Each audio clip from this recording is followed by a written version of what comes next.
pour la 7e année consécutive, le pays de Terre de Camargue, la communauté de communes de Terre de Camargue et la communauté d'agglomération du Pays de l'Or sont partenaires dans une action qui est celle du salon saisonnier, un salon au cours duquel nous avons des employeurs au nombre de 100, une centaine, qui offrent 1000 emplois.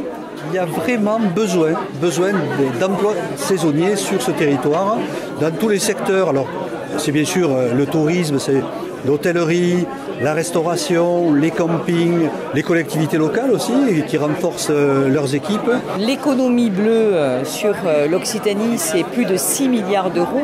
Alors bien sûr, ça représente énormément d'emplois, donc 80% d'emplois qui sont liés au tourisme directement. Mais il y a aussi la pêche, la conchyliculture, les activités nautiques, de réparation, etc. Donc c'est très très divers. Et effectivement, ce sont des activités saisonnières. Aux stations littorales, le Grau-du-Roi, la Grande-Motte, Carnot, Palavas se nourrissent justement d'un public nombreux et connaisseur et que nous avons à cœur de satisfaire cet accueil avec bien entendu un volume de travail supérieur à l'étiage hivernal et bien entendu cela requiert un recrutement important de forces vives que sont ces personnes qui travaillent, qu'on appelle personnel saisonnier. Tout le monde fait des efforts, bien sûr, dans les conditions de travail, les salaires corrects, mais aussi le logement. Il faut effectivement être bien logé, ne pas avoir à se déplacer. Les acteurs de l'économie locale font un effort là-dessus, sur le logement. Les collectivités également.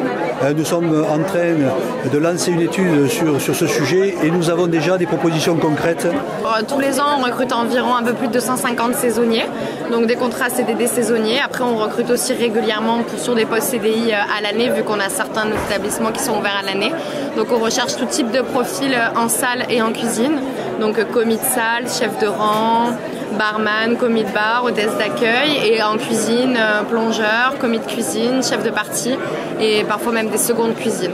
Donc on recherche un second pas loin d'être premier, parce qu'au début il est second, mais en juillet-août il est également premier, puisque sinon ils ne peuvent pas travailler 24 heures sur 24. Ensuite on veut des commis très chauds et très froids, parce qu'au début tout va bien, et puis la fatigue aidant, les saisons étant longues, il faut vraiment qu'ils soient motivés. Des plongeurs sagement nager, parce que pareil, juillet-août, on est sous l'eau. Des barman mixologues, des chefs de rang sortant du rang, parce qu'il faut expliquer ce que l'on vend, ce que l'on fait. Et des runners sachant courir.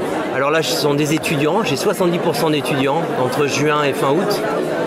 On est une société de service à la personne, donc multiservice, avec ça part de la garde d'enfants jusqu'à la personne âgée et personne handicapée, en passant par le ménage. Donc l'été, c'est vrai qu'on a beaucoup plus d'activités avec les locations, le ménage entre les locations et l'accueil, mais sinon c'est vrai qu'on recherche des profils assez polyvalents et aussi sur le long terme.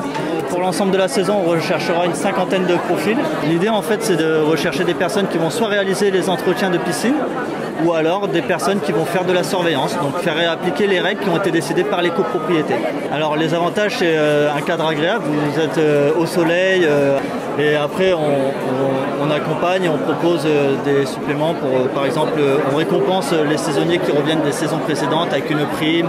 Je cherche un emploi saisonnier, donc à partir de maintenant jusqu'à août. C'est pour me faire des sous et aussi pour apprendre la vie active, et voilà. Tout est regroupé au même endroit, pas besoin d'aller dans des restaurants en sachant pertinemment qu'on ne sera pas forcément pris. La Terre de Camargue, c'est la continuité géographique. Le Vidour le sépare simplement la Grande-Motte du Grau-du-Roi. Il y a une coopération qui s'opère depuis des années, une coopération salutaire, j'allais dire, pour l'emploi dans la région. Donc l'idée, c'est de le faire ensemble. Donc un événement, ne pas multiplier les événements, et c'est la 7e édition, alternativement, une fois ici au Grau-du-Roi, une fois à la Grande-Motte.